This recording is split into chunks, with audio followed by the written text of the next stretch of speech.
Hello everybody, welcome back to the Advanced Vape channel. I just wanted to make a quick follow-up video to my video about the Modfather Rta. We're kind of bringing this tank back and talking about it again because they sell different build decks for this tank. And I bought one of those decks and I just wanted to talk about it for a minute and kind of bring this tank back up again because this new deck kind of changes the way that the tank changes my opinion of it, I guess is a good way to say it. So this is a Postless deck. They also sell a series deck. But it's just Postless with 4 terminals, so dual coil, and the wicking system is basically the same, but the way that you wick it is just a little bit different. So I've got some big staples in there. I think that'll be a good fit for this, although staples don't really want to fit on this deck too much. As you can see, the holes are pretty far apart, so you need some fairly large coils or at least large legs to fit in here.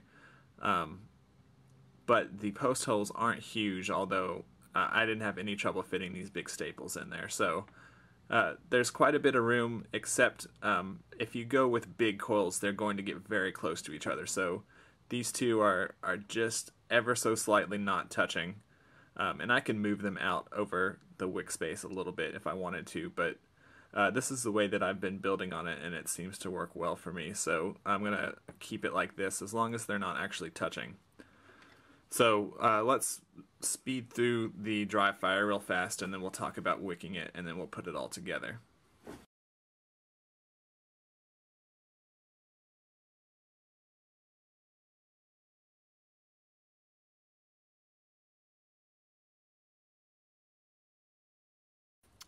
Okay, that was one of those dry fires where it just goes perfect almost immediately. So I only had to brush one tiny little hot spot out of there, but it pretty much worked perfectly right away. So I'm going to be using Kendo Cotton, and if you remember from the original Modfather video, I had to use quite a bit of wick, but that kind of becomes a problem on this Postless deck, and I'll show you what I mean when I go to actually fit them into place. So we're going to be using a little bit less wick than we would in the Velocity style deck.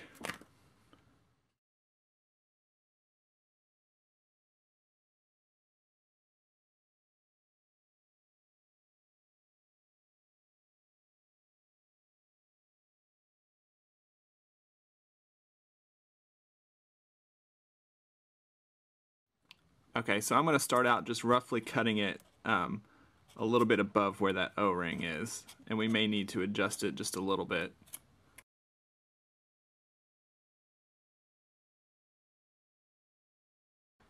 And I'm going to brush it out.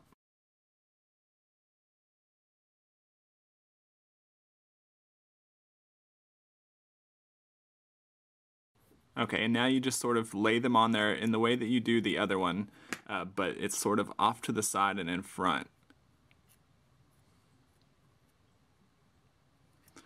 That's probably a little bit too long.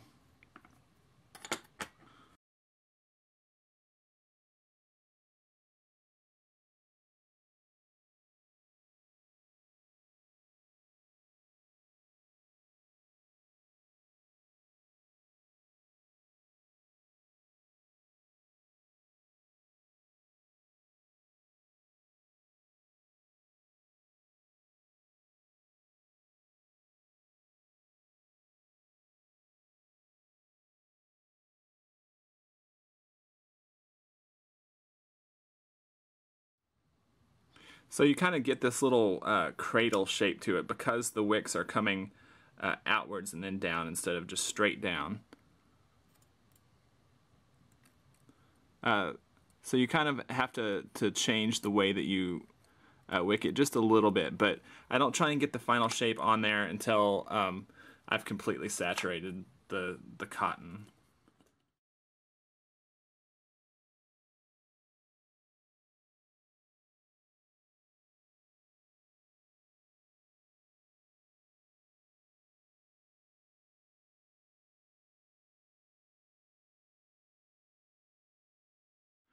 So it's really important that you get that cotton pushed down in there for 2 reasons. One, you want that hole to be totally blocked, but 2, the airflow is coming straight across there. So if you have it kind of puffed up in front of the coils, it's going to hit, the airflow is going to hit the cotton and not the coils. So you need it to travel over the bed of cotton to the coils.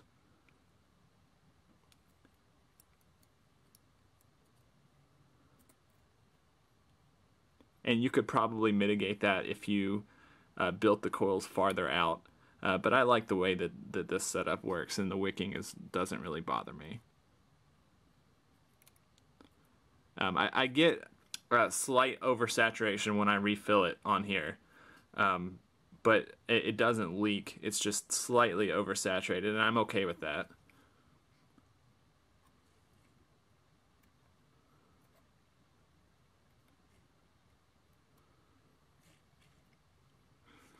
So I think we're good to go.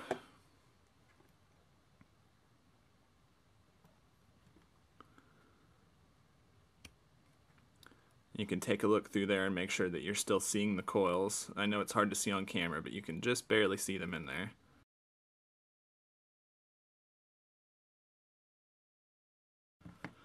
I know my Modfather is a little bit worse for wear. It's gotten pretty much daily usage since the last time that I filmed it, so I know it looks a little bit beat up, but it still works like the day that I got it.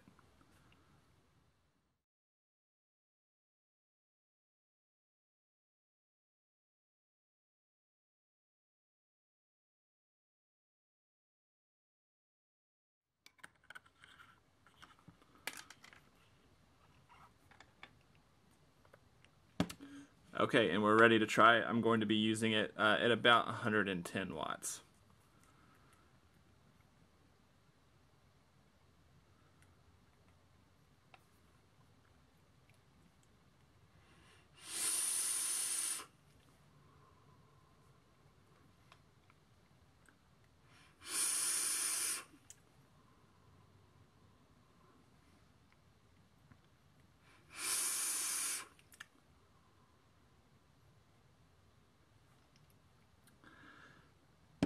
It's hard to over-exaggerate this.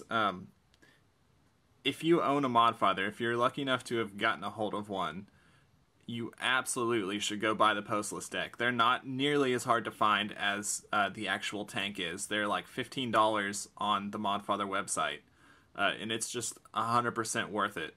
The vape on it, if you picture how it is with the Velocity deck, kind of married with a Postless tank that you may have used in the past, that really kind of silky smooth airflow that Postless decks have, that's what this deck brings to the Modfather, as well as some more airflow. So I've got this thing closed just a little bit, and it feels super airy, so more airy than the Velocity deck in there with it wide open, but in a really good way.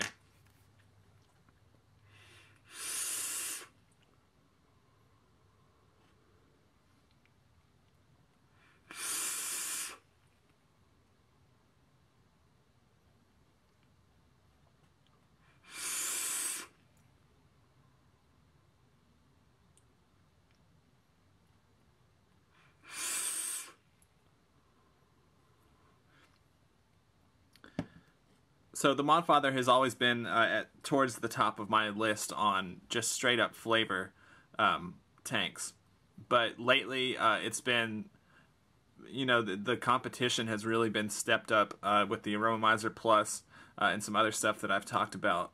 But this Postless deck on there really kind of solidifies the crown as far as flavor goes as being for the Modfather for me.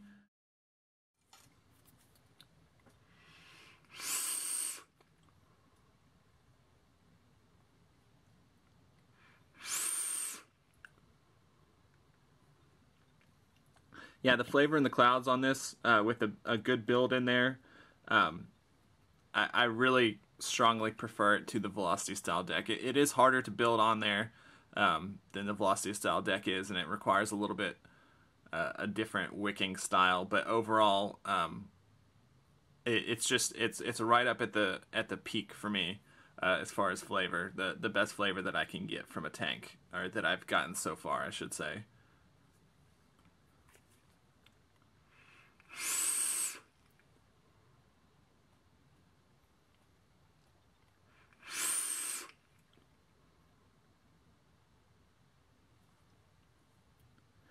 So yeah, I just wanted to make a quick video to talk about the new deck and let you guys know what I thought of it. This is basically all I've been using since I got it. And I've got the series deck coming. I might do a video on that depending on how it kind of compares to this one. But if you have a Modfather, you should definitely look into getting the Postless. So that'll bring us to the end of this video about the Postless deck on the Modfather. If you like this video on our channel, give us a like and subscribe to our channel. And as always, if you have any questions, leave them below in the comments or send me an email. Thanks.